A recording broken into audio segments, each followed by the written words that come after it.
하나님 우리 아버지와 주 예수 그리스도로부터 은혜와 평강이 여러분들에게 함께하길 바랍니다. 사랑하는 한민교회 성도 여러분, 한 주간 평안하셨습니까? 오늘 우리 함께 말씀을 나눌 텐데요. 이 시간을 통해서 저와 여러분에게 하나님의 은혜가 동일하게 임하기를 이 시간 기도하면서 함께 말씀을 나누도록 하겠습니다.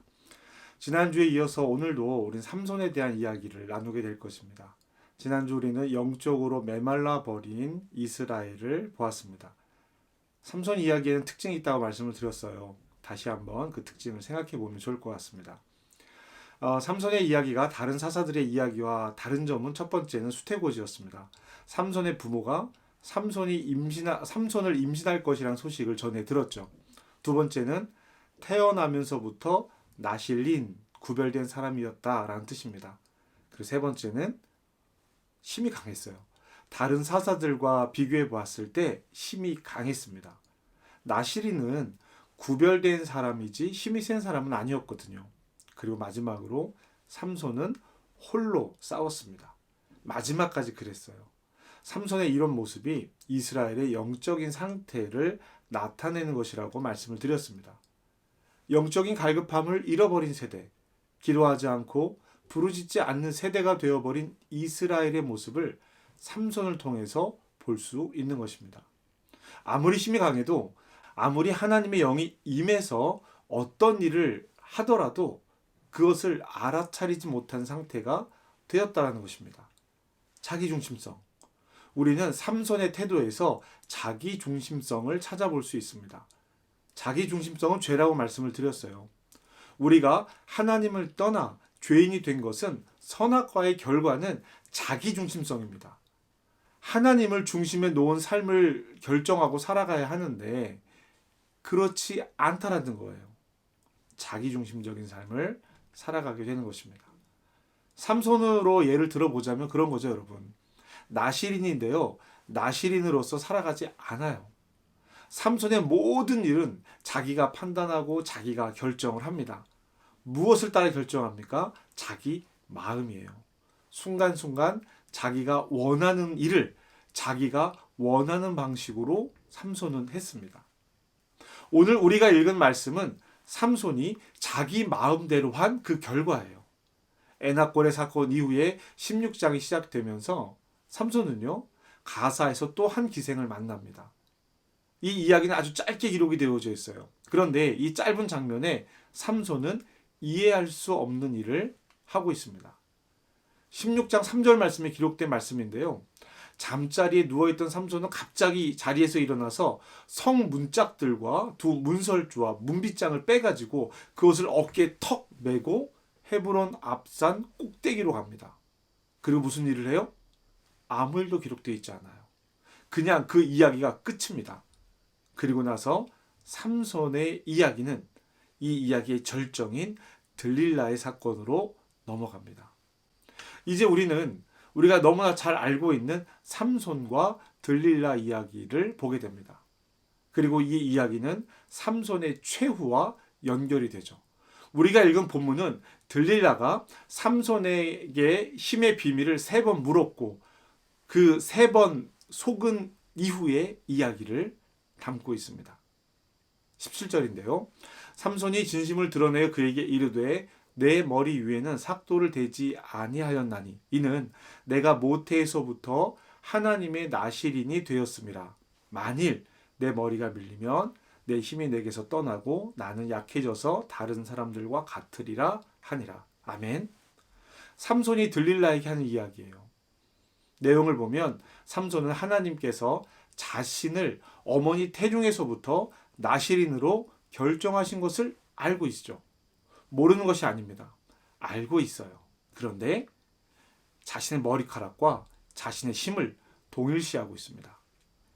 하나님께서 주시는 힘이 아니라 머리카락이 갖는 힘이라고 생각하는 것처럼 보여요. 귀밑머리를 기르는 것은 사람들 눈에 띄어서 나실인이라는 것을 누구나 알 수 있게 하는 것이지 그 머리카락에 능력이 있는 것은 아니었습니다. 그런데 삼손은 자신의 특별한 힘을 나실인이기 때문이라고 생각하고 있어요. 19절 말씀을 보면 들릴라가 삼손의 머리카락 7가닥을 자릅니다. 그리고 블레셋 사람들을 불러요. 그리고 이런 일이 생깁니다. 20절입니다. 들릴라가 이르되 삼손이여 블레셋 사람이 당신에게 들이닥쳤느니라 하니 삼손이 잠을 깨어 이르기를 내가 전과 같이 나가서 몸을 떨치리라 하였으나 여호와께서 이미 자기를 떠나신 줄을 깨닫지 못하였더라. 아멘. 삼손은 여호와의 임재를 알지 못했습니다. 그러니 당연하게도 여호와께서 자신을 떠나신 것조차 알지 못하는 거예요. 앞서 드린 말씀처럼 삼손은 자신의 힘이 머리카락에서 나오는 것으로 알고 있는 겁니다. 능력이 있고 매력적인 사람이지만 그것이 어디에서 오는지 몰랐다라는 뜻이에요.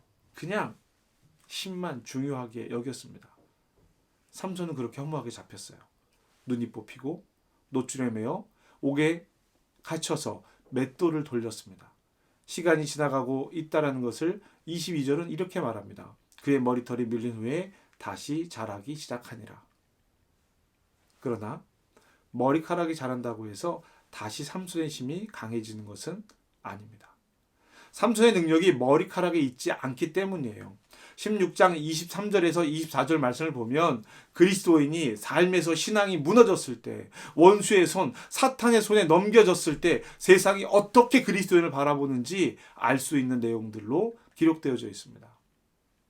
삼손은 이제 눈이 먼 삼손은 소년의 손을 잡고 놀림거리가 되기 위해서 건물 기둥 사이에 세워집니다. 놀림거리가 되죠. 1000명을 한 번에 죽일 수 있는 힘이 있었던 사람이 소년의 손에 이끌려 나옵니다. 어쩌면 그 소년의 손에 이끌려 재주를 부리는 모습을 사람들에게 보였을 거예요. 처참한 지경에 이른 것이죠. 그리고 이때 삼손이 하나님을 부릅니다. 28절입니다. 삼손이 여호와께 부르짖어 이르되 주 여호와여 구하옵나니 나를 생각하옵소서. 하나님이여 구하옵나니 이번만 나를 강하게 하사 나의 두 눈을 뺀 블레셋 사람에게 원수를 단번에 갚게 하옵소서 하고 아멘. 우리는 삼손에게서 이스라엘 사사의 모습을 찾아볼 수 없어요. 여기 어디에 사사의 모습이 있습니까? 자신의 눈을 뺀 블레셋 사람들에게 원수를 갚게 해달라고 하는 개인적 요청을 합니다. 함께 죽기를 바란다는 외침으로 기둥을 밀어낸 삼손은 그곳에 있던 블레셋 사람들과 함께 죽어요. 삼손이 살아서 죽인 사람보다 함께 죽은 사람이 더 많다고 성경은 기록하고 있습니다. 그리고 아주 허무하게 삼손이 이스라엘의 사사로 20년을 지냈다라고 말하고 있습니다. 그래서 뭐가 달라졌습니까?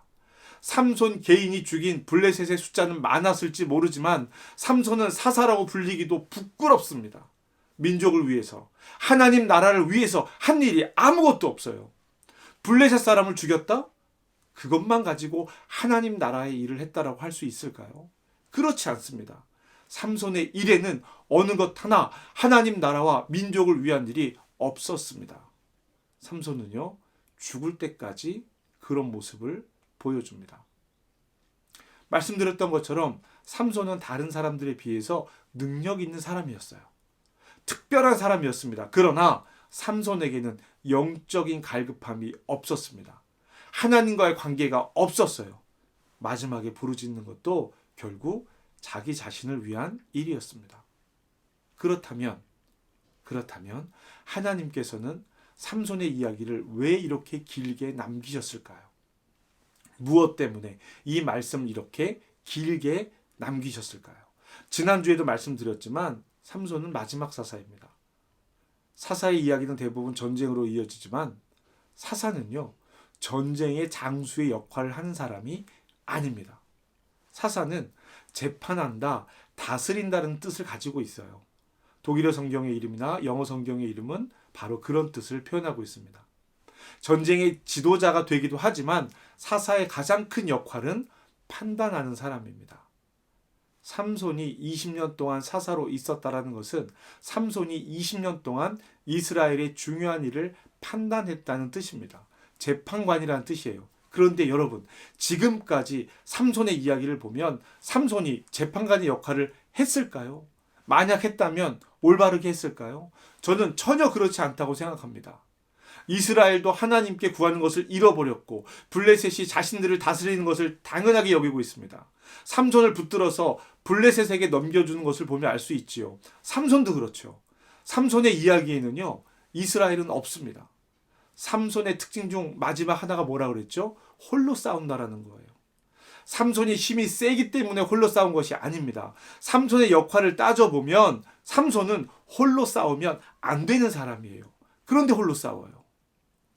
지난주 사사기의 가장 큰 특징이 나만 괜찮다면 된다는 생각으로 사람들이 살아가고 있는 것이라고 말씀드렸습니다. 그래서 17장 이후에 나오는 미가 신상 이야기나 베냐민 지파 이야기가 그렇게 극단적인 이기적인 태도를 보여준다고 말씀드렸죠. 왜 그렇게 되었나요? 오늘 삼손의 이야기가 마무리되는 이 시점에 분명히 알 수 있는 것입니다. 삼손은 이스라엘의 모든 일을 하나님의 대리자로 판단하는 사람이었습니다. 우리가 싸움에만 집중하다 보니 이 사실을 미처 발견하지 못한 것이에요. 사사, 즉 재판관이었던 삼손이 여호와의 임재도 알지 못하고 여호와의 영이 떠난 것도 알지 못합니다. 그러니 이리저리 홀로 다니면서 자기 내키는 대로 행동한 것입니다. 삼손이 말하는 것을 보면은요, 자신의 역할을 아는 것 같지만 알지 못하는 상태라는 거예요. 다른 사람들과 행동과 다툼, 삶과 신앙을 판단해야 하는 사람조차 하나님과의 관계를 잃어버렸으니 그 시대가 어떤 상황인지 알 수 있지 않을까요? 하나님께서 함께 하시고자 하시지만 함께하지 못하는 시대입니다. 하나님께서 함께 하실 사람이 없는 시대, 하나님과 소통이 막혀버린 시대예요. 그러니 남는 것은 자기 생각, 자기 판단, 자기 중심성이 가득한 세상이 된 것입니다. 우리는 삼손의 이야기를 통해서 영적 소통이 끊어져 버린 세대를 발견해야 합니다. 하나님의 뜻조차 자기 마음대로 하는 사람들의 모습을 보고 배워야 합니다. 이 이야기가 주는 교훈이에요. 삼손처럼 되면 안 된다는 것입니다. 여러분, 삼손의 이야기에서는요, 예수님의 모습이 보여요.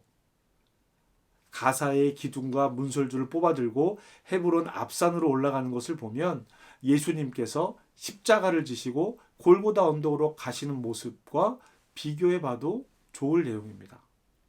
홀로 애처롭게 싸우는 것도 마찬가지예요. 예수님도 홀로 싸우셨어요.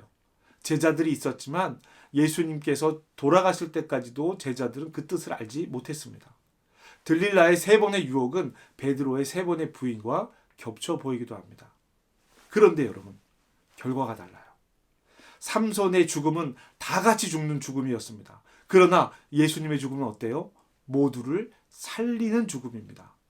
우리는 삼손의 이야기가 예수님의 이야기, 이 두 이야기를 다 알고 있습니다. 그리고 우리는 그리스도인으로 살기를 다짐한 사람들입니다. 함께 사는 것을 선택한 사람들이란 뜻입니다. 삼손의 길을 갈 것인가? 예수의 길을 갈 것인가? 우리가 그리스도인이라고 하는 것은요, 이 시대에서 사사라는 뜻이기도 합니다. 하나님 없어 보이는 세상에서 하나님의 뜻을 따르는 삶을 살기 때문이죠. 그렇기 때문에 우리는 이 길을 반드시 선택해야 합니다. 우리가 그리스도인이라면 반드시 선택해야 합니다. 저는 신앙의 공동체는 예수의 길을 걷는 평화의 공동체라 생각합니다. 여러분, 공자께서 하신 말씀이 있습니다. 3사람이 길을 걸어가면 그 중에 반드시 나의 선생이 있다라는 거예요. 3사람 중에 1사람은 나죠. 공자는 반드시 2사람 중에 선생이 있다라는 겁니다. 배울 만한 것이 있다라는 거예요. 그래서 그를 스승 삼아 배우라고 했습니다. 만일에 배울 만한 것이 없다면 그것을 스승 삼아 배울 만하지 못한 삶을 살지 않는 것을 배우라고 했습니다. 물론 이 말은 우리에게도 적용되는 말입니다. 우리가 신앙 공동체 안에서 성장하는 가장 좋은 방법은요, 누군가의 뒤를 따라가는 것입니다. 그러나 때로는 상처를 받는 경우도 있습니다. 그럴 때 우리는 다시 배울 수 있어요. 그렇게 하지 않기를 배우는 것이죠. 그러나 무엇보다 중요한 것은요, 나는 누군가에게 어떤 사람인가라는 것입니다. 사랑하는 성도 여러분, 우리 예수의 길을 갑시다. 삼손의 길을 따라가지 말고 예수의 길을 따라갑시다. 서로에게 생명 주는 길을 갑시다. 홀로 애쓰는 삶이 아니라 함께 교회로 지어져 가고 그리스도의 몸으로 세워져 가는 우리가 되기를 주님의 이름으로 권면합니다. 자신의 삶이 어떤 삶인지를 발견하는 것은요, 하나님의 귀한 축복입니다. 모든 일이 그 자리에서 시작되기 때문이에요.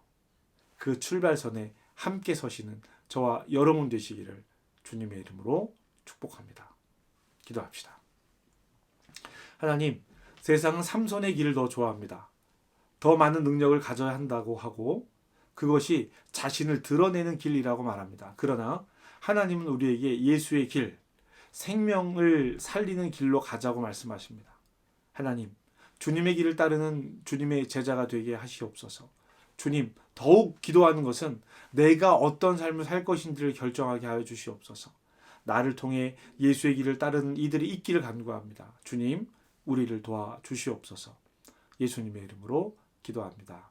아멘.